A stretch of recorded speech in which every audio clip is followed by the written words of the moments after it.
Everyone, कैसे हैं आप सभी। उम्मीद है आप सभी बहुत बेहतर होंगे। एक अच्छा टॉपिक पर हम लोग आज डिस्कशन करने वाले हैं। गैट के सिलेबस की बात करेंगे, गैट की स्ट्रेटजी की बात करेंगे और गैट में अच्छा नंबर लाने की बात करेंगे, क्योंकि हमारे पास बहुत कम समय है। मई में हमारा एग्ज़ाम है, मिला के मान लें तो हमारे पास 1 महीने 30 दिन बचे हैं। अगर सही से हम लोग अगर काउंट करें, जो पढ़ाई के दिन सिर्फ होते हैं वो 20 ही दिन है ना। तो 20 दिन में स्ट्रेटजी क्या होनी चाहिए, हम एक बार सिलेबस को भी लेकर डिस्कशन कर लें। आज हम लोग गैट के मैथ के सिलेबस को लेकर डिस्कस करेंगे, उसके नेचर को डिस्कस करेंगे, क्वेश्चंस का नेचर कैसे होता है, कौन से टाइप के सवाल आते हैं, आपको क्या प्रिकॉशंस लेनी है, वो सब बातें हम लोग आज डिस्कस करने वाले हैं गैट में, जो आपका मैथ का पोर्शन है।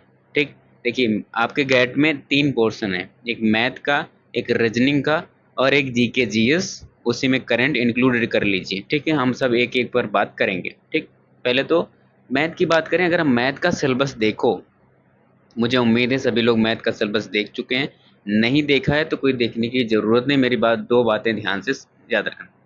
देखो, मैथ का जो सिलेबस है वो आपके 6 से लेकर 8 तक जो आपने मैथ पढ़ी है, जेनरिक वाली मैथ, वही आपसे पूछता है। ठीक, अब होता ये है कि हाँ, उसमें जो एडवांस मैथ का पोर्शन है, एडवांस मैथ कहने का मतलब ये है जिसमें से आपकी 2D और 3D वाले सवाल आते हैं। अब 2D का मतलब क्या हो गया भाई, जिसमें आपके वर्ग हो गया, आयत हो गया, है ना, स्क्वायर, रेक्टेंगल, इनसे जो सवाल बनते हैं जियोमेट्री से, है ना, ज्यामिति से जो सवाल बनते हैं। और आपका एक है दूसरा पोर्शन जो आपका जो 3D है, जिसमें आपको वॉल्यूम देखना होता है ना, जिसमें सिलेंडर हो गया, वेलन हो गया है, ठीक, इस टाइप के।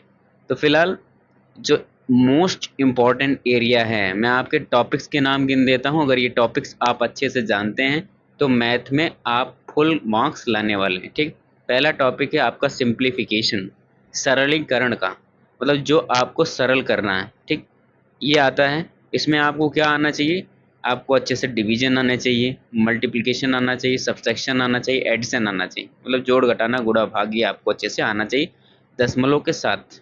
ठीक, फ्रैक्शन के साथ भिन्न आपको सही से सॉल्व करने आने चाहिए। तो बेसिक पहले ये कंप्लीट करिएगा। ठीक, दूसरा जो टॉपिक है इसमें रेशियो का, ठीक, अनुपात समानुपात का जो चैप्टर है मैथ का, वो बहुत इंपॉर्टेंट है, उसको आपको ठीक से पढ़ना है। तीसरा जो चैप्टर है प्रॉफिट और लॉस का, लाभ और हानि का, ठीक, ये आपके लिए बहुत अच्छा है। और जो चौथा आपका है ना, ये आपका है, आप देखेंगे कि टाइम और वर्क का जो एक चैप्टर है, उससे भी सवाल खूब आते हैं। लेकिन सबको मिलाकर देखें, एवरेज हो गया आपका, नाव और बोट का जो सवाल आता है ना, नदी धारा का जो सवाल आता है, रेल का सवाल जो आता है, जो आपका आपके कंपाउंड इंटरेस्ट, सिंपल इंटरेस्ट, ये जो सवाल आते हैं, सबसे मेन जड़ इसका होता है वो आपका होता है अनुपात और समानुपात को आपको लगाना आना चाहिए। अनुपात समानुपात आता कहाँ से, सीख कहाँ से मिलती है, तो इसके लिए आपको भिन्न आना चाहिए। ठीक, अनुपात समानुपात कैसे होते हैं, जैसे 2:3, तो मतलब अब इस 2:3 का मतलब क्या है, अगर कोई मिक्सचर है उसमें 2 अनुपात में कोई एक मटेरियल है, 3 अनुपात में कोई एक मटेरियल है। ठीक, 1/2 लिखते हैं आप, 1/2 लिखते हैं, तो इसका मतलब क्या है, आधा, मतलब एक में आधा हिस्सा उसका है, आधा हिस्सा उसका है। और यही बात हर जगह अप्लाई होती है, जितना अर्थमेटिक का पोर्शन है उसमें सब ये आपको अनुपात समानुपात से लगाने हैं। अच्छा, फिलहाल ये चैप्टर के नाम हो गए जो आपको ठीक से आने चाहिए। मान लो सर हमको चैप्टर ठीक से नहीं आता तो हम क्या करें, सबसे बहुत अच्छी बात ये है, हर चैप्टर के 10 सवाल लगाने हैं। ठीक है, अलग अलग, वही सवाल आप प्रैक्टिस करिए। आपके इसमें से मैंने आपको जितने इम्पोर्टेंट चैप्टर बताए हैं, ये सब बहुत इम्पोर्टेंट चैप्टर हैं। एवरेज भी इसी में ले लीजिएगा, औसत जिसको निकालते हैं। ठीक है, स्पीड एंड टाइम भी इसी में आता है। तो आप इन 10 चैप्टर के 10 सवाल अलग अलग लगा लीजिए और उसी सवाल को बार बार प्रैक्टिस करिए, बार बार प्रैक्टिस करिए। आप देखिएगा, जो बहुत दिनों से पढ़ते आ रहे हैं, जो बहुत अच्छे लोग हैं, स्टूडेंट जिन्होंने तैयारी कर रखी, उनके बराबर आपका नंबर होगा। और अगर आपने अच्छे से प्रैक्टिस कर ली तो आपका नंबर ज़्यादा होगा। लेकिन सर हमको सलूशन कहाँ मिलेगा, तो कुछ मत करना। मान लो आप नए सवाल नहीं लगा पा रहे हो तो आ जाना PYQ पर। ठीक है, PYQ आपको चैप्टर वाइज मिल जाएगा बहुत आराम से, ऑनलाइन भी मिल जाएगा, PDF मिल जाएंगी, है ना, प्ले स्टोर से। आप कोई ऐप डाउनलोड कर लेंगे, वहाँ सब कुछ मिल जाएगा। आपको करना बस इतना है, PYQ लगा लेना है 22, 23, 24 का, ठीक है। सारे सवाल नहीं लगाने हैं, हर अलग अलग टाइप के सवाल होंगे, उसमें से 10-10 आप करके लगा लीजिएगा और आप ये देखेंगे, क्योंकि सवाल आपको बार बार रटा होना चाहिए, ठीक है। तब हालांकि जितने भी सवाल देखो दो नेचर के होते हैं, है ना। एक सवाल वो होते हैं जिसमें आप देखते हैं कि सिंपली सवाल दिया रहता है, आपको समझ में आता है हमको करना क्या है, ठीक है। एक सवाल वो होते हैं जो सब्जेक्ट वाले होते हैं, है ना। जैसे कि राम किसी काम को 2 दिन में करता है, श्याम किसी काम को 3 दिन में करता है, दिनेश किसी काम को 8 दिन में करता है। अगर तीनों मिलकर काम करें तो कितने दिन में पूरा होगा। तो ये जो सब्जेक्टिव वाले सवाल होते हैं, इसको आपको बार बार पढ़ के करना होता है। और एक ही सवाल, यही बात, राम 2 दिन में करता है, श्याम 3 दिन में करता है, दिनेश 6 दिन में करता है, तीनों मिलकर कितने दिन में करेंगे। तो ये बार बार आप लगाएंगे तो आपके दिमाग में ये पूरा सब्जेक्ट बैठ जाएगा, जो लाइनें लिखी।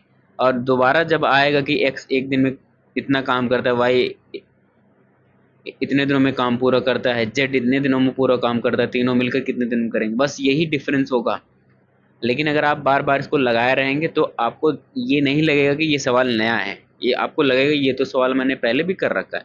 इसी वजह से मैं कह रहा हूँ कि हर चैप्टर के सिर्फ 10 सवाल, नए लगा सकते हो तो नए लगाओ, और पूरा PYQ तो जरूर लगा लेना, है ना।